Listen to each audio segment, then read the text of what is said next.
Hello students. मेरा नाम है अरुण शर्मा और आप सभी का अरुण कोचिंग क्लासेस में बहुत बहुत स्वागत है। आज मैं आपको क्वेश्चन नंबर 24 करवाने जा रहा हूँ। आइए देखते हैं।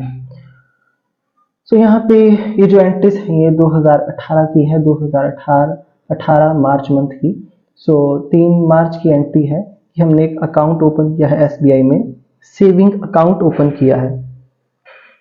स्टूडेंट्स मैं आपको बताना चाहूँगा कि जो बिजनेस होता है वो करंट अकाउंट ओपन करता है और ये जो ट्रांजैक्शन है वो सेविंग अकाउंट की है। हो सकता है यहाँ पर जो है करंट अकाउंट होना होगा, पर यहाँ पे सेविंग अकाउंट लिख दिया है क्वेश्चन में। 40,000 रुपए की एंट्री है, तो इस एंट्री को हम पास कर देंगे जर्नल में। यहाँ पे लिखेंगे ईयर, फिर मंथ,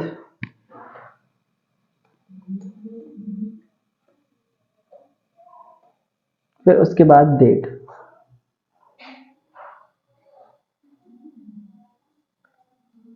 बैंक अकाउंट को डेबिट कर दिया जाएगा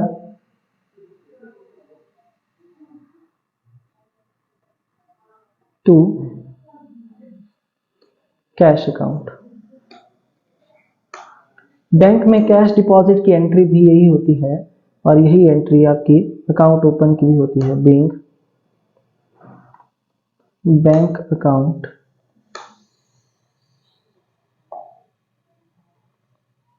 opened in SBI।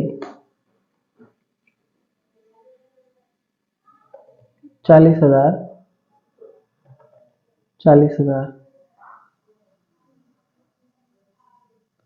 नेक्स्ट 6 तारीख की ट्रांजैक्शन है। गुड्स को परचेज किया है 12,000 रुपए के। सीजीएसटी और एसजीएसटी 6% के हिसाब से लगाया जाएगा। 6 तारीख को गुड्स को परचेज किया गया है,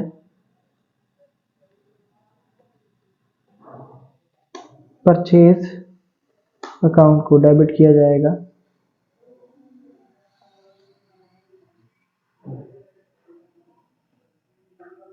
इनपुट सीजीएसटी अकाउंट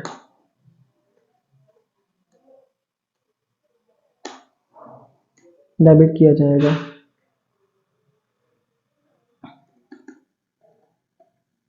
और input SGST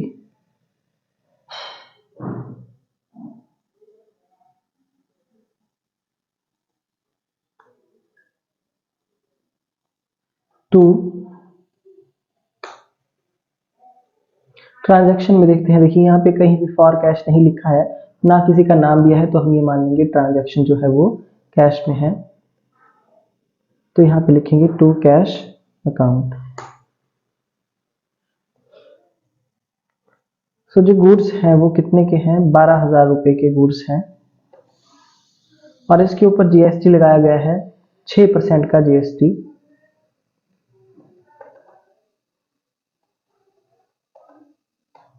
₹720।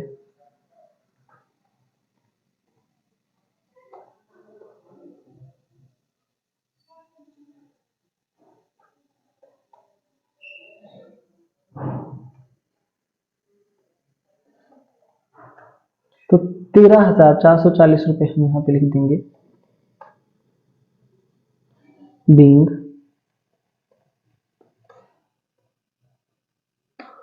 Goods purchased for ₹12,000 and CGST SGST at the rate 6%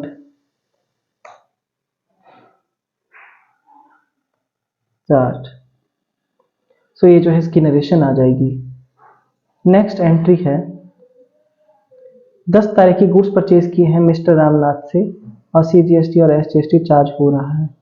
10 तारीख की एंट्री है कि गुड्स को परचेज किया गया है। देखिए जब भी गुड्स को परचेज किया जाएगा तो इनपुट CGST SGST और परचेज अकाउंट जो है वो डेबिट होंगे, जैसे कि मैंने आपको बताया था। और यहाँ पे क्रेडिट क्या होगा? यहाँ पे क्रेडिट होगा उस पर्सन का नाम जिससे हमने गुड्स को परचेज किया है, रामनाथ। 8,000,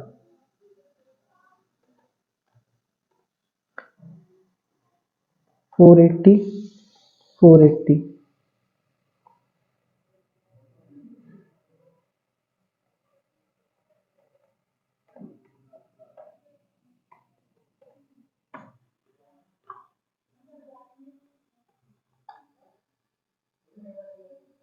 सो हम यहाँ पे नरेशन लिख देंगे कि गुड्स को परचेज किया गया है 8,000 रुपए के गुड्स को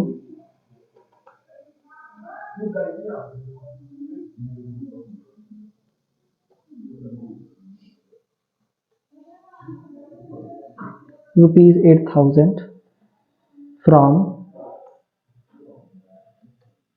रामनाथ, और CGST और SGST 6% के हिसाब से लगाया गया है। सो आई होप आपको ट्रांजैक्शन जो है ये समझ में आ गई होगी 10 तारीख की। नेक्स्ट जो है वो 13 तारीख की ट्रांजैक्शन है। बैंक चार्जेस पे किए गए हैं और CGST और SGST चार्ज किया गया है। सो इसकी जो एंट्री होगी वो क्या होगी कि एक्सपेंस का नाम जो है डेबिट हो जाएगा, debit all expenses, bank charges account debit. देखिए बैंक चार्जेस जो है वो डेबिट हो जाएंगे और इस केस में भी इनपुट CGST और SGST जो है वो लगेगा जब भी कोई एक्सपेंस पे होगा। यहाँ पे इनपुट GST का यूज होगा और क्रेडिट में हम क्या लिखेंगे, क्रेडिट लिखेंगे टू बैंक अकाउंट, क्योंकि बैंक चार्जेस जो होते हैं वो बैंक खाते से कटते हैं। तो जो अमाउंट है वो 1200 रुपये है। इसके ऊपर हम जो है वो GST चार्ज करेंगे 6% का,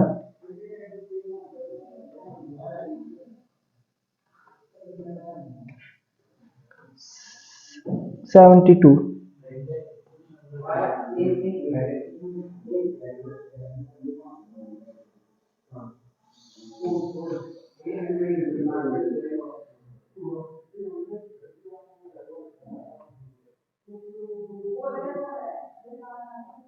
being bank charges paid rupees 1200 and CGST SGST at the rate 6% charge।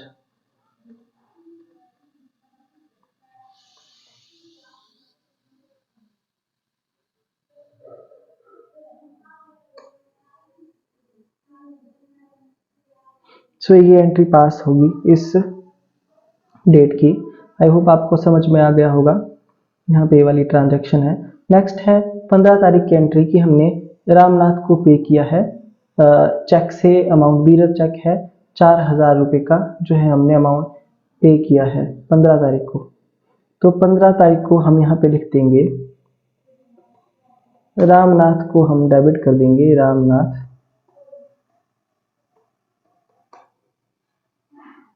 Debit the receiver Ramnath to bank account, और अमाउंट कितना है 4,000।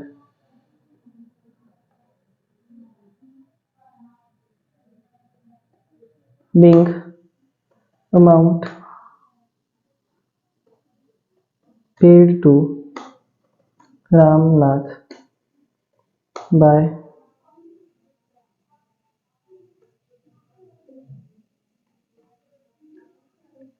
चेक। आई होप आपको यहाँ तक जो है ट्रांजैक्शन समझ में आ गई होगी।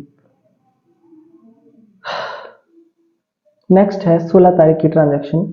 कैश सेल्स है बीरर चेक के अगेंस्ट 4,400 का ये अमाउंट है और इसमें CGST और SGST भी जो है वो लग रहा है। 16 तारीख की एंट्री है तो कैश सेल्स हैं ये, पर ये मतलब बीरर चेक के थ्रू पेमेंट है तो bank account debit to sale account entry होगी। 16 तारीख की ये एंट्री है bank account debit.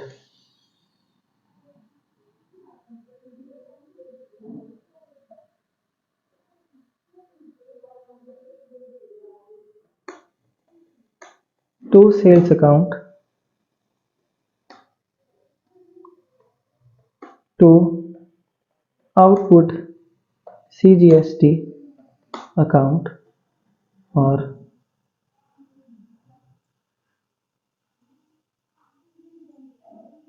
To output SGST account. Sale में हम अमाउंट लिखेंगे 4400 का 6% के हिसाब से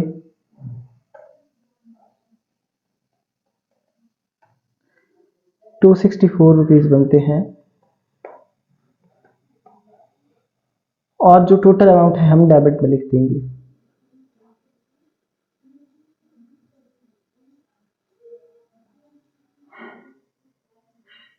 $4928। सो आई होप आपको ट्रांजैक्शन यहां तक समझ में आ गई होगी। Being goods sold for cash ₹4000 and CGST SGST at the rate 6% charge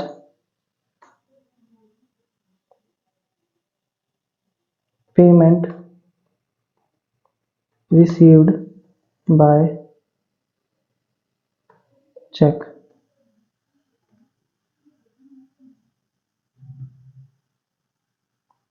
so I hope आपको ये जो ट्रांजैक्शन है ये समझ में आ गई होगी। 16 तारीख की कि जो गुड्स थे वो 4000 रुपए के थे, ये कैश शेयर है, पर अमाउंट जो है वो चेक के थ्रू रिसीव हो रहा है, इसलिए बैंक अकाउंट डेबिट हुआ है और सेल्स अकाउंट क्रेडिट होगा। सेल्स अकाउंट ऑलवेज क्रेडिट होगा, चाहे आपकी क्रेडिट सेल हो, कैश सेल हो 4000 की, फिर उसके ऊपर आउटपुट CGST SGST चार्ज होगा 6% के अकॉर्डिंग और ये एंट्री जो है आपकी हो जाएगी। सही होप आपको ट्रांजैक्शन समझ में आ गई होगी।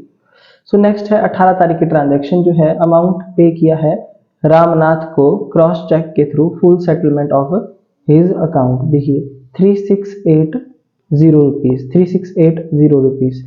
तो हम यहाँ पे लिख देंगे, ये जो एंट्री है आपकी ये 18 मार्च की है कि रामनाथ जो है यहाँ पर डेबिट हो जाएगा, क्योंकि रामनाथ क्या है हमारा क्रेडिटर है।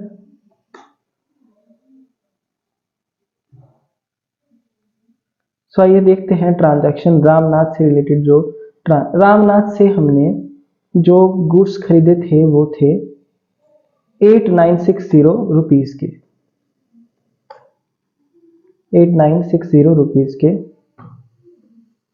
और रामनाथ को हमने 15 तारीख को 4000 रुपए पे किए हैं।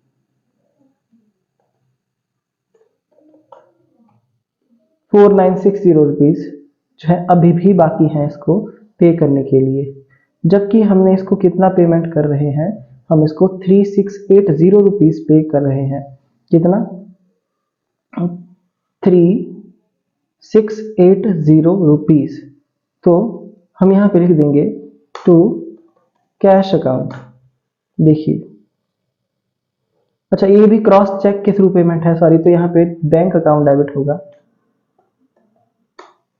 बैंक अकाउंट यहाँ पे डेबिट होगा 3680 रुपीज से। बाकी का जो अमाउंट है हम उसको डिस्काउंट रिसीव्ड में लिख देंगे, ये हमारी इनकम होगी। डिस्काउंट रिसीव्ड अकाउंट 4960, इतना हमें इसे पे करना था, किसको, रामनाथ को, जो बैलेंस था, पर हमने 3680 रुपीज पे किया है, तो 1280 रुपए का क्या है यहाँ पे 1280 रुपए का डिस्काउंट है। सो मैं आपको फिर से ये ट्रांजैक्शन समझा देता हूं कि हमने जो गुड्स हैं वो परचेज किए थे रामनाथ से, रामनाथ से गुड्स को परचेज किया था 10 तारीख की एंट्री में, और हमने रामनाथ को 8960 रुपीज पे करना था, जबकि हमने 15 तारीख को 4000 का पेमेंट कर दिया है। तो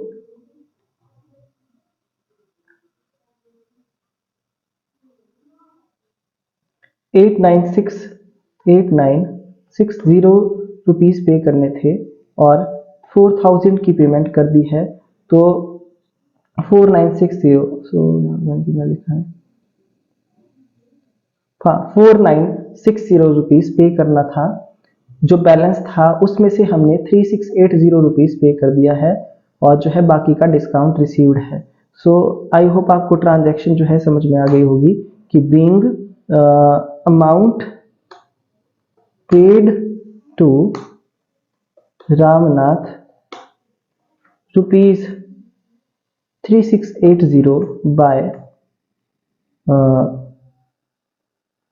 cross cheque for full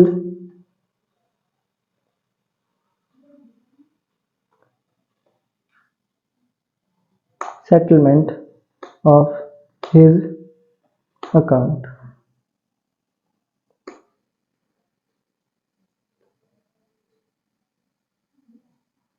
I hope आपको ट्रांजैक्शन जो है अच्छे से समझ में आ गई होगी कि उसके अकाउंट की हमने सेटलमेंट यहां पे कर दी है।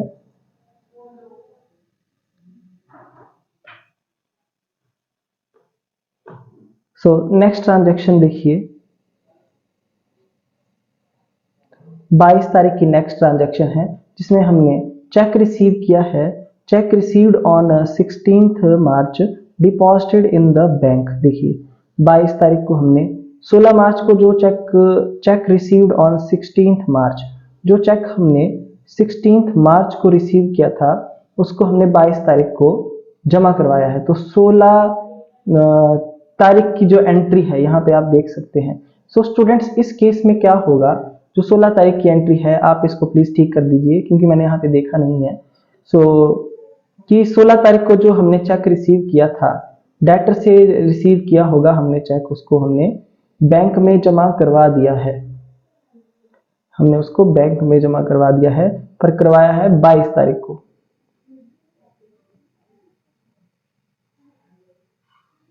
तो 16 तारीख की जो एंट्री है उसमें हमको जो चेक मिला है डेटर से, वो हम यहां पर आप देख सकते हैं बीरर चेक के अगेंस्ट ये सेल हो रहा है। पर चेक जो हमको रिसीव हुआ था, चेक रिसीव्ड ऑन 16 मार्च को, मतलब हमको चेक रिसीव हो चुका है। तो यहां पे मैं जो हूं वो checks in hand account debit करूंगा। 16 तारीख की एंट्री को प्लीज आप ध्यान से देखिए। चेक्स इन हैंड अकाउंट मैं यहां पे डेबिट करूंगा क्योंकि ये जो चेक रिसीव हो रहा है 16 मार्च को, मैंने इसको ऑन द स्पॉट जो है जमा नहीं करवाया है। सो मैंने इसको 22 तारीख को जमा करवाया है। सो प्लीज आप इसको ठीक कर लीजिए इस एंट्री को 16 तारीख की। तो यहाँ पे मैं 22 तारीख में नई एंट्री क्या पास करूंगा, मैं यहाँ पे लिख दूंगा कि मैंने चेक जमा करवाया, तो बैंक अकाउंट मेरा अब डेबिट हो जाएगा। 22 तारीख में मैं बैंक अकाउंट को डेबिट करूंगा और टू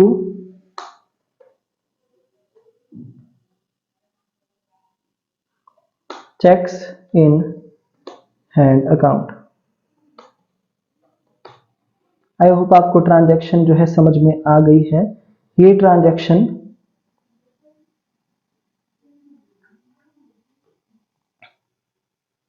₹4928 रुपीज की है।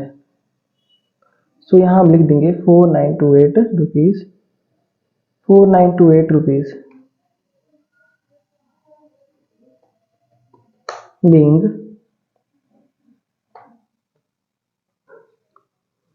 check deposited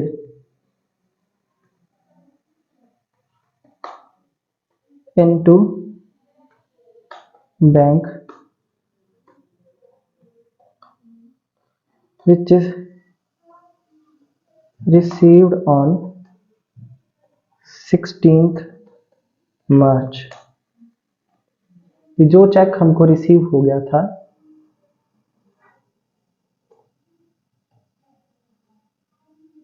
तो यहाँ पे विच वॉज रिसीव्ड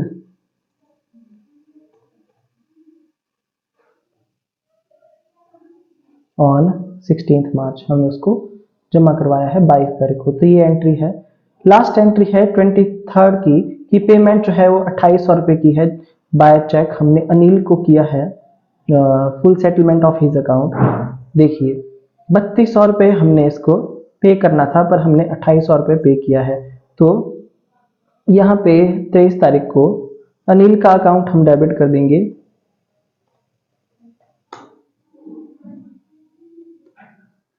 अनिल के अकाउंट को हम यहाँ पे डेबिट कर देंगे।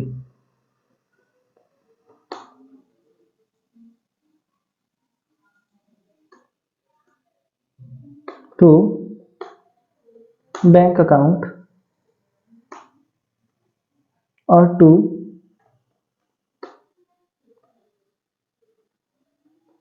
डिस्काउंट रिसीव्ड अकाउंट को क्रेडिट कर देंगे। हमने इसको कितना देना था 3200 रुपये, और हमने इसको कितना पे किया 1800 रुपये। बाकी का डिस्काउंट रिसीव है 400 रुपीज का। तो यहाँ पे हम जो है नरेशन पास कर देंगे, being amount paid to Anil rupees 2800 for full settlement of his account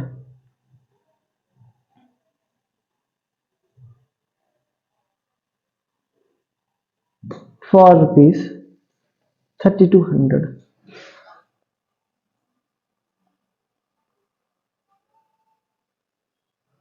सो ये था क्वेश्चन नंबर 24। आई होप आपको समझ में आ गया होगा ये क्वेश्चन स्टूडेंट्स।